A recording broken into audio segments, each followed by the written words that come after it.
Biraz şeyde biraz bir skill var. Biraz ona göre de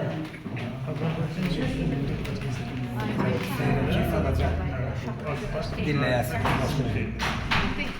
Bir paslı kılıncın tiyasi oldum. Bir sözü diyenin yiyesi oldum. Bütün sualların niyesi oldum. Demek istemirdim. Niyesi oldum. Ben de hamı kimi Ali, Bəliyəm, ağıllı olub olsam da dəli kimiyəm. Kiminsə gözündə zəli kimiyəm. Demək istəmirdim. Deyəsi oldum. Toplaşır başıma dost, tanış, filan, bütün gələcəyi, keçmişi talan, həqiqət sözünü sayırlar yalan. Demək istəmirdim. Deyəsi. Dünya değişmeyip, değişip insan, Cavidi George olub, Hasani Hasan, beləsi çok bu var, altına basan demək istəmirdim, deyəsi.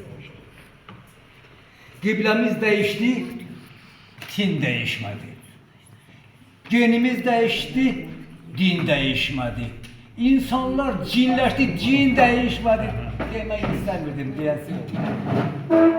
Bir daha yaşamak olmaz marağı, gezdirip ne etsin keçal darağı. Bu dünya gösterir her fırıldağı. Demek istemirdim diyesi oldum.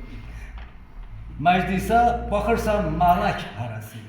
Ahlakı ölçende şaşır tarazi. Söz atır, söz kesir. Beçe, parası demek istemirdim diyesi oldum. Sağ ol.